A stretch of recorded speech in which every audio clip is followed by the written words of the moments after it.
தொடர்ந்து நேரத்திற்கான தலைப்புச் செய்திகளை பார்க்கலாம்.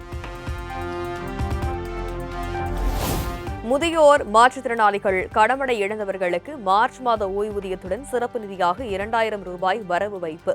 முதலமைச்சர் மு.க.ஸ்டாலினின் அடுத்த அதிரடி அறிவிப்பு.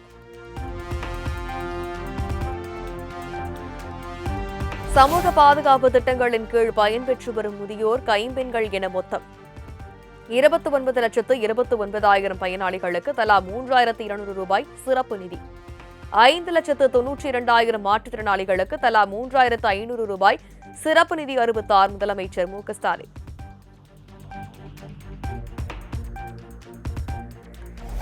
பராமரிப்பு உதவித்தொகை பெற்று வரும் 2,58,000 மாற்றுத்திறனாளிகளின் குடும்பங்களுக்கு தலா 4,000 ரூபாய் சிறப்பு நிதி.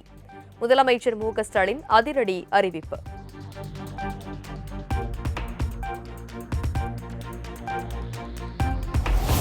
தொகுதி பங்கீடு பேச்சுவார்த்தையில் அதிமுக பாஜக இடையே எந்த குழப்பமும் இல்லை என எடப்பாடி பழனிசாமி பேட்டி. திமுக காங்கிரஸ் கூட்டணியில்தான் குழப்பம் நீடித்து வருவதாகவும் விமர்சனம். திமுக கூட்டணியில் குழப்பம் இருக்குது. காங்கிரசுக்கும் திமுக இருக்குமா இல்லையா காங்கிரஸ் என்ற பத்திரிகையில் ஊடகத்தில் வருகின்ற செய்தி வச்சு கணிக்க முடியுது. விரைவாக ஆரம்பிக்கப்படும். என்னென்ன தேர்தல் என்ன அறிவிக்கலையே, தேர்தல் அறிவிச்சா தானே கூட்டணி. தேர்தல் தேதி அறிவிச்சதுக்கு பிறகுதான் தொகுதி தேர்தல் தேதி அறிவிக்கல. எங்க கூட்டணி சுமூகமா இருக்குது, எதை பத்தி கவலைப்படல. திமுக கூட்டணியில் குழப்பம் இருக்குது. காங்கிரசுக்கும் திமுக இருக்குமா இல்லையா காங்கிரஸ் என்ற பத்திரிகையில் ஊடகத்தில் வருகின்ற செய்தி வச்சு கணிக்க முடியுது.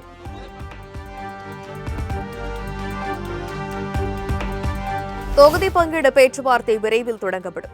டெல்லியில் மத்திய உள்துறை அமைச்சர் அமித்ஷாவுடனான சந்திப்புக்கு பின் எடப்பாடி பழனிசாமி பேட்டி.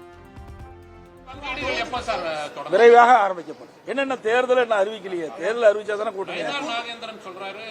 அன்னைக்கு தான் நடந்தது. அதுக்கு அடுத்த மதுரையிலிருந்து வந்த உடனே அன்னைக்கு நைட்டு வந்தேன், காலையில் இங்கே பொருட்டு வந்தேன். இதுல ஒன்றும் இது கிடையாது. எங்களை பொறுத்த வரைக்கும் சுமூகத்தா மிகச் சிறப்பா எழுச்சிய கூட்டணி அமைஞ்சிருக்கு. விரைவாக ஆரம்பிக்கப்படும். என்னென்ன தேர்தல் என்ன அறிவிக்க.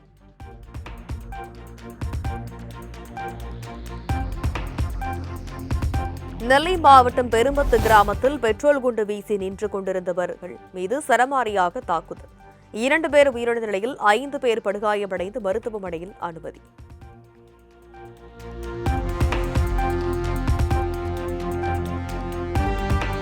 நாங்குநேரி இரட்டை கொலை வழக்கில் 6 பேரை பிடித்து நெல்லை மாவட்ட போலீசார் தீவிர விசாரணை. கொலையாளிகளை பிடிக்க 4 தனிப்படைகள் அமைக்கப்பட்டுள்ளதாகவும் தகவல்.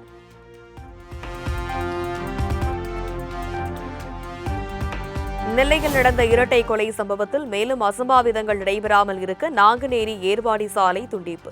பொது போக்குவரத்து நிறுத்தப்பட்டதால் பொதுமக்கள் அவதி.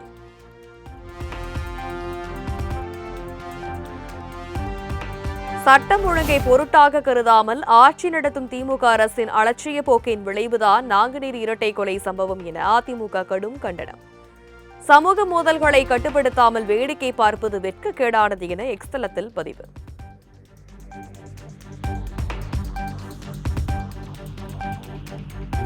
தேர்தல் நேர அறுவடைக்கு சமூக மோதல்களை வளர்த்து விடுகிறதா திமுக என அதிமுக கேள்வி.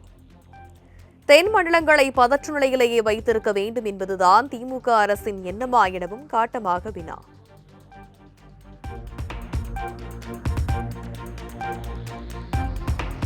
நாங்குநேரி இரட்டை கொலை சம்பவத்திற்கு தவேக தலைவர் விஜய் கண்டனம். இந்தியாவின் டாப் மாநிலத்தில் காவல்துறைக்கு சட்டம் ஒழுங்கு டிஜிபி எங்கே என கேள்வி.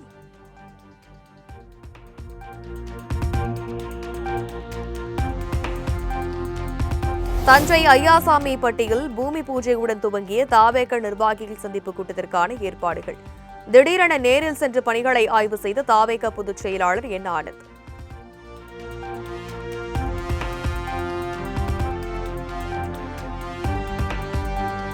சென்னையில் ஆபரண தங்கத்தின் விலை சவரனுக்கு 80 ரூபாய் குறைந்து 1 சவரன் 1,25,200க்கு விற்பனை.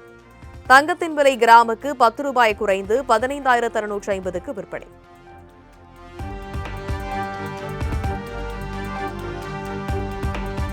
ஈரான் இஸ்ரேல் இடையே தொடர்ந்து 4வது நாளாக நீடித்து வரும் போரால் மத்திய கிழக்கில் பதற்றம் அதிகரிப்பு.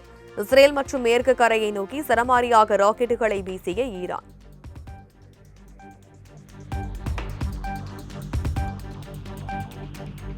அமெரிக்காவின் நட்பு நாடான கட்டார் மீது ஏவுகணை தாக்குதல் நடத்திய ஈரான். போரில் ஈரானுக்கு ஆதரவாக உள்ள லெபனான் மீது ராக்கெட்டுகளை வீசி தாக்குதல் நடத்தி இஸ்ரேல் பதிலடி.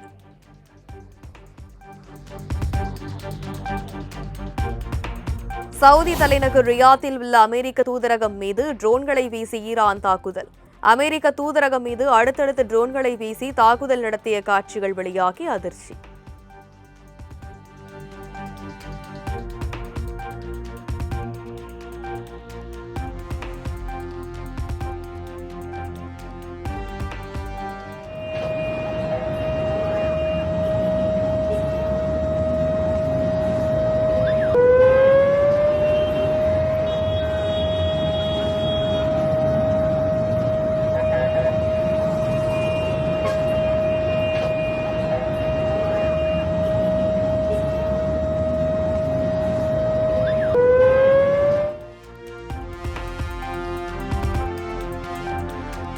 மத்திய கிழக்கில் நீடிக்கும் போர் எதிரொலியாக உலகளாவிய எண்ணெய் போக்குவரத்தில் முக்கிய நீர்வழித்தடமான ஹார்முஸ் நீரிணை மூடியது ஈரான்.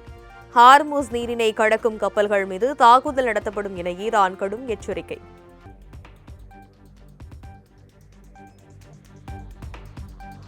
இஸ்ரேல் நடத்திய தாக்குதலில் ஈரான் உச்ச தலைவர் காமேனி கொல்லப்பட்ட நிலையில் அவரது மனைவியும் கொலை செய்யப்பட்டிருப்பதாக தகவல்.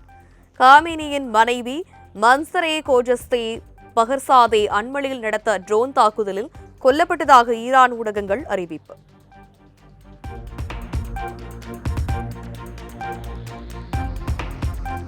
நடான்ஸ் பகுதியில் உள்ள அணு எரிபொருள் செறிவூட்டும் மையத்தை அமெரிக்கா இஸ்ரேல் தாக்கியதாக ஈரான் குற்றச்சாட்டு. கதிர்வீச்சு கசிவு ஏற்படக்கூடிய அபாயம் இருப்பதை மறுக்க முடியாது என சர்வதேச அணுசக்தி முகமை கவலை.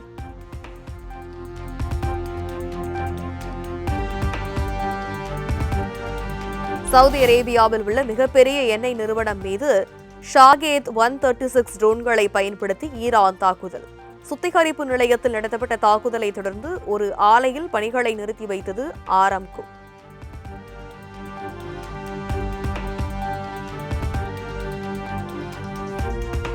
நாங்கள் விரும்பினால் மட்டுமே போரை முடிவுக்கு கொண்டு வருவோம். இந்த போரை நாங்கள் தொடங்கவில்லை, ஆனால் அதிபர் டிரம்ப் முடித்து வைப்பார். அமெரிக்கர்களின் மரணத்திற்கு காரணமானவர்கள் கொல்லப்படுவார்கள் என அமெரிக்கா பகிரங்க எச்சரிக்கை.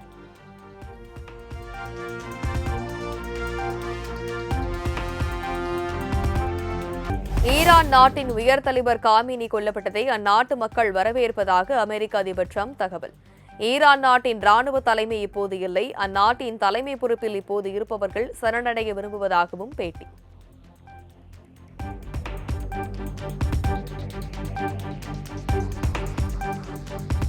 பிரான்ஸ் நாட்டின் வசமுள்ள அணு ஆயுதங்களின் எண்ணிக்கையை அதிகரிக்க உத்தரவிட்டுள்ளதாக அதிபர் மேக்ரான் பரபரப்பு அறிவிப்பு.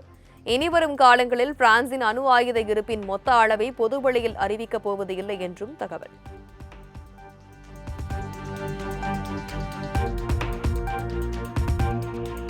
துபாய், அபுதாபி விமான நிலையங்களில் இருந்து குறைந்த எண்ணிக்கையில் விமானங்கள் இயக்கப்பட்டதாக தகவல்.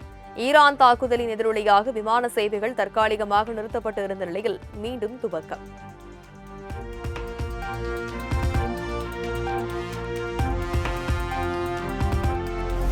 போர் காரணமாக நிறுத்தப்பட்ட விமான சேவையால் கடந்த 3 நாட்களாக துபாய் விமான நிலையத்தில் சிக்கி தவித்த பயணிகள். விமானம் மூலம் 200க்கும் மேற்பட்டோர் சென்னை விமான நிலையம் வந்தடைந்தனர்.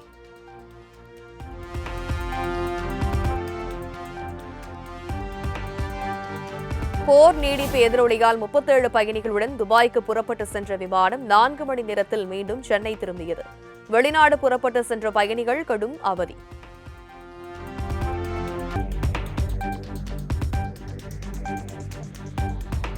தாமிரபரணி ஆற்றின் கடைசி அணைக்கட்டான சுமார் 150 ஆண்டுகள் பழமையான ஸ்ரீவைகுண்டம் தடுப்பணை பாலத்தில் விரிசல். அசம்பாவிதம் நடைபெறும் முன்பு உரிய நடவடிக்கை எடுக்க சம்பந்தப்பட்ட அதிகாரிகளுக்கு பொதுமக்கள் கோரிக்கை.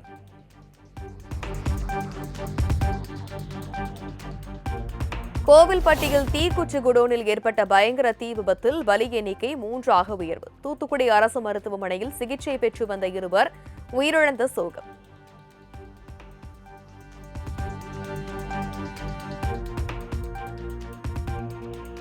திருவண்ணாமலையில் கிரிவலம் முடித்து சொந்த ஊர்களுக்கு செல்ல ரயில் நிலையத்தில் குவிந்த ஆயிரக்கணக்கான பக்தர்கள். ரயில்களில் முண்டியடித்துக் கொண்டு ஏறி பயணம்.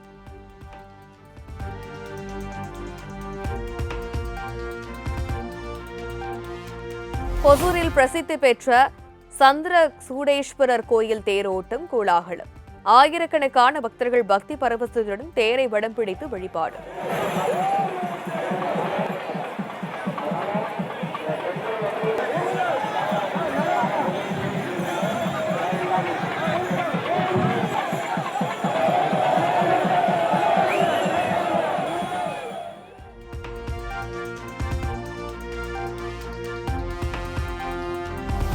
சந்திர கிரகணத்தை ஒட்டி இன்று காலை 9 மணி முதல் மாலை 7:30 மணி வரை திருப்பதி ஏழுமலையான் கோவில் நடை அடைப்பு. இன்று பக்தர்களுக்கு அன்னதானம் வழங்கப்படாது எனவும் தேவஸ்தானம் அறிவிப்பு.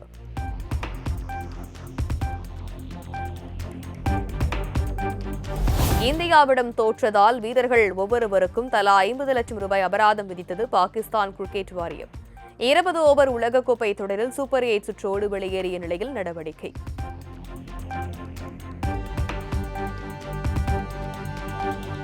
IPL போட்டியில் பங்கேற்பதற்காக தீவிர வலைப்பயிற்சியில் ஈடுபட்டு வரும் சென்னை அணி வீரர்கள்.